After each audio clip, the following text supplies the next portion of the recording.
Kita sering banget kan denger solo sukses besar, tapi hari ini kita mau ngobrolin sesuatu yang jauh lebih dasar, tapi krusial.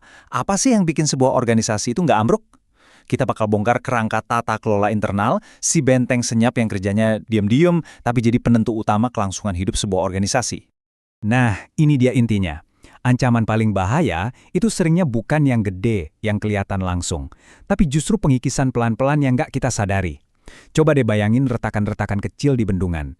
Standar yang sedikit-sedikit dikompromiin, aturan yang mulai dianggap, nggak apa-apalah dilanggar sekali-sekali. Nah, itu dia retakan-retakan kecilnya. Dan ini pertaruhan yang sesungguhnya. Jadi ini benar-benar nekenin ide kalau keruntuhan organisasi itu bukan kejadian tiba-tiba, ini adalah proses pembusukan yang pelan. Retakan-retakan kecil yang dibiarin gitu aja, akhirnya ya itu yang ngeruntuhin seluruh bangunan. Makanya punya sistem yang kuat dan disiplin itu bukan lagi soal best practice, tapi soal hidup mati. Terus gimana dong caranya kita bangun pertahanan buat ngelawan keruntuhan pelan-pelan ini? Jawabannya ada di pembangunan yang sistematis, selapis demi selapis. Dan semuanya itu dimulai dari sebuah urutan yang mutlak, yang nggak bisa ditawar sama sekali. Ini fondasinya, dan ini penting banget. Aturan nomor 1 dalam tata kelola yang kokoh adalah urutan. Anda harus ukur dulu, baru bisa mengendalikan. Coba-coba ngandalin sesuatu yang belum diukur, sama aja kayak bangun rumah di atas pasir. Udah pasti ambruk. Oke, kita bedah ya 5 langkah ini. Pertama, pengukuran. Kedua, pengendalian. Lanjut ke pengawasan, evaluasi. Dan yang terakhir, perbaikan. Urutan ini harga mati, nggak bisa dibolak-balik. Coba pikirin deh, tanpa pengukuran yang jelas, pengendalian kita cuma bakal ngawang-ngawang, berdasarkan asumsi. Tanpa pengendalian yang kuat, pengawasan jadi subjektif. Dan tanpa pengawasan, ya semua sistem ini cuma jadi tumpukan dokumen yang nggak ada artinya. Prinsip ini tuh jantungnya tata kelola. Gini deh, simpelnya. Kalau kita nggak bisa kasih angka, kita nggak bisa ngatur. Sama kayak kita nggak bisa ngelola budget bulanan kalau kita nggak tahu pengeluaran kita berapa kan. Disinilah pengukuran mengubah yang tadinya kayaknya ada masalah, jadi ini masalahnya, dan segini ukurannya. Ini dasar yang objektif buat semua langkah selanjutnya. Coba bayangin gini, pengukuran itu kompas kita. Dia yang kasih arah yang jelas, dia yang nentuin batas toleransinya di mana, dan yang paling penting, dia kasih sinyal peringatan dini.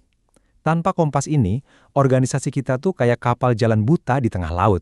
Cuma bisa berharap semoga selamat. Oke, kompas sudah di tangan. Sekarang kita bangun pagarnya. Inilah tahap pengendalian. Tapi bedanya, ini bukan soal madamin kebakaran. Ini soal ngebangun dinding anti api sebelum apinya nyala. Kita rancang pertahanannya secara proaktif, biar masalahnya nggak kejadian dari awal. Nah, konsep kuncinya itu namanya built-in control, atau pengendalian bawaan. Ini tuh pagar pembatas yang kita tanam di dalam sistemnya. Contoh gampangnya, batas limit transaksi otomatis atau kolom data yang wajib diisi di sebuah formulir. Sistemnya nggak bakal ngebolehin kita lanjut kalau syaratnya nggak terpenuhi.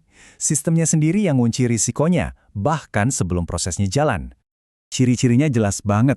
Dia itu struktural, preventif, dan sistemik. Ini tuh pahlawan tanpa tanda jasa di sebuah organisasi. Coba deh, pikirin soal pemisahan tugas. Aturan simpel di mana satu orang nggak bisa mulai sekaligus nyetujuin transaksi sendirian. Atau batas persetujuan otomatis. Ini pertahanan lapis pertama yang kerja terus-terusan di belakang layar. Tapi sebagus apapun pagarnya, ya percuma kalau nggak ada yang jaga kan? Disinilah pengawasan masuk. Kalau built-in control itu desain pagarnya, pengawasan itu patroli aktif yang mastiin pagar itu nggak ada yang merobos dan tetap relevan. Nah, ini dia perbandingannya. Dan ini kuncinya. Coba lihat ya, di kiri ada built-in controls. Ini semua soal desain sistem.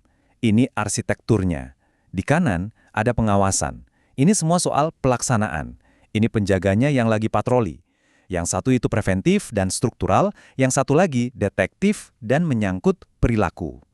Kita butuh dua-duanya, arsitek yang hebat dan penjaga yang waspada. Dan para penjaga ini kerjanya nggak asal keliling aja loh, mereka kerja pakai siklus yang cerdas dan disiplin. Mulai dari pemantauan buat deteksi hal-hal aneh. Terus pengukuran buat jawab seberapa gede masalahnya. Lanjut ke analisis buat cari tahu kenapa ini bisa terjadi. Dan terakhir evaluasi buat mastiin perbaikan yang kita lakuin beneran manjur. Semuanya itu dimulai dari pertanyaan simpel ini. Ada yang aneh nggak? Ini tahap pemantauan, kayak radarnya sistem kita. Apa ada keterlambatan yang lewat dari standar? Apa tingkat kesalahan tiba-tiba naik? Nah, ini sinyal pertamanya, alarm dini yang kasih tahu kita buat lihat lebih dalam. Begitu radar kita nangkap sinyal, baru kita masuk ke pengukuran. Kita nggak lagi cuma bilang ada masalah, tapi kita kasih angka. Seberapa besar penyimpangannya, seberapa sering kejadiannya, karena tanpa angka kita nggak punya kendali. Dan sampailah kita ke pertanyaan paling penting, kenapa? Tahap analisis ini tugasnya jadi detektif. Kita nggak cuma ngepel lantai yang basah, tapi kita cari pipa mana yang bocor. Tanpa nemuin akar masalahnya, kita cuma bakal terus-terusan mademin api yang sama, berulang kali, tanpa pernah benerin masalah utamanya. Oke, sekarang kita masuk ke ujian sesungguhnya. Sebuah sistem tata kelola mungkin kelihatan sempurna pas kondisi lagi normal. Tapi gimana performanya pas lagi di bawah tekanan? Disinilah kekuatan sejati sebuah benteng diuji. Ini kan pertanyaan utamanya, ya nggak? Sistem pengendalian yang cuma jalan pas cuaca lagi cerah itu, ya pada dasarnya belum teruji. Kekuatan sejati sebuah sistem dan sebuah tim baru kelihatan pas badai datang. Dan tekanan ini nyata banget, kita semua pasti pernah ngerasain. Target penjualan tiba-tiba dinaikin, volume transaksi melonjak drastis, deadline dipercepat tapi orangnya segitu-gitu aja. Di momen-momen inilah pertanyaan sesungguhnya muncul.